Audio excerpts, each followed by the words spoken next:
Hey everybody, Casey here with Into the Woods Massage Studio, and I wanted to hop on here real quick. I had shared a post a few weeks back about a book that I had started and did like a little open invite to anyone that wanted to kind of join the journey with me.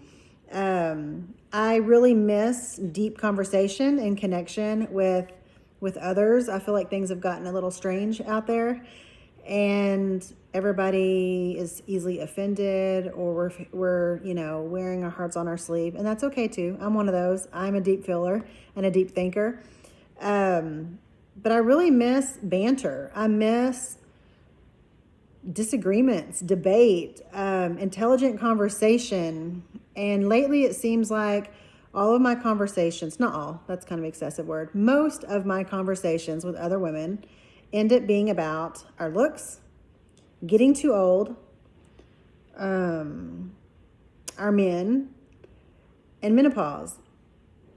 And I sort of start glazing over. I don't know, I'm sure it shows on my face when I'm talking to someone.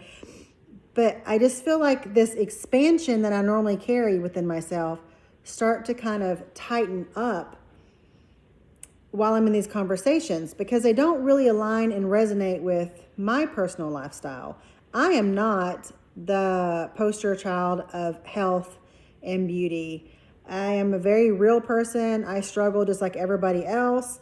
Even making this video, these things cross our mind because of our society maybe and where it's headed. But the bigger part of me doesn't align with that, and I really want to stop that trajectory. So this book is called MUSE. I'm gonna see if I can read backwards, mirror image here. The Magnetism of Women Who Stop Abandoning Themselves. And I was about chapter 4, but I'm gonna start over because I've had a couple reach out lately that want to start the book with me and have discussions, and I'm so excited about that. So I'm compiling questions after each chapter to have open discussion, because I really miss that, and I would love anyone that wants to be a part of that journey, or come join me. So here's a couple of questions. So if this is something that resonates with you and this is kind of conversations you would like to have, so here's a couple of questions I came up with after chapter 1 specifically. Did you have a woman that you were able to look up to growing up that was a great example of what self-love and positive body image should look like?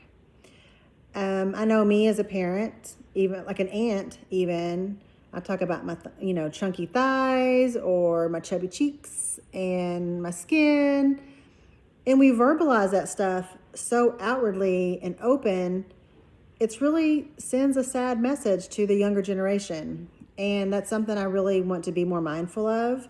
And I wish that I would have had more role models that I could watch age gracefully. And so that's one of the questions. Another one is, who was she? And what do you remember about her if you did have a great role model like that? Do you feel like you can embrace the idea that aging can feel anchored, spiritual, and holy?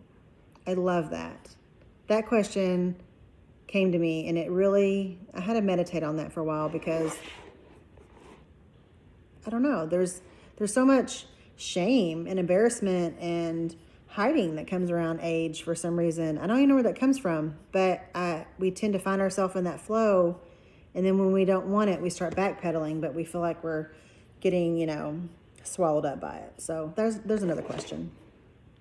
When you look at the mirror, do you see a woman that adores you looking back? I love that one. Do you know how to honor your needs? Do you feel pressure to stay youthful, beautiful, and fit? Which we all should be healthy. Don't get me wrong. I'm not trying to judge anybody in this, because beauty looks like so many different things. It's not just exterior. I want to be healthier. I want to be more fit for longevity, not so much that I can turn heads. There's the difference. Are you doing it to honor yourself and your own journey? And if you do feel that pressure, where is that pressure coming from? Is it your own self-talk? Is it comparison on social media? Is it things maybe others say to you? Where is that pressure coming from? Because a lot of times it's your own self-talk. And if that's the case, we need to reprogram that, you know? Let's see what else I got here. 2 more. Does most of your conversations with other women revolve around looks, aging, and menopause? Yes, a lot of mine tend to go there, and I kind of get that glazed over look, or I join in on it. But then after the conversation, it feels empty. I didn't feel like I contributed anything. And don't get me wrong, I mean, we age. That's just something that happens. And our bodies change and aches start happening where they didn't happen before. And, you know, there's a lot that comes with that new territory. But I'm also a mindset person that the more you focus on ailments and certain things, the more you're going to experience that. So I want to reprogram that also. And do you have a fear of connection to other women? This comes up in conversation a lot. So these are kind of the outline of the direction I would like to go with this. I didn't write this book. A wonderful Dr. Amanda Hansen wrote this book. And like I said, I'm just now starting it. And there are things in this book that does not align with my beliefs. And that's okay too. I think that I've got the maturity capability of discerning that and taking what I can benefit from and leaving the rest to the side. For instance, there's been, in chapter 2 of this book, there was a sentence, I'm not going to quote it because I don't have it pulled up, but basically dismantling the patriarchy. Okay, I'm a strong, independent woman, but I disagree with that. I think women are beautiful creatures, and I think men are equally beautiful creatures. And we bring different things to the whole. And it's not 50-50, it's 100 and 100. And I think if we all learn to be our best selves, amazing shifts and change can happen.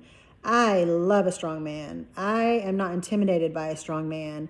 I don't need to overpower a man to feel like a strong woman.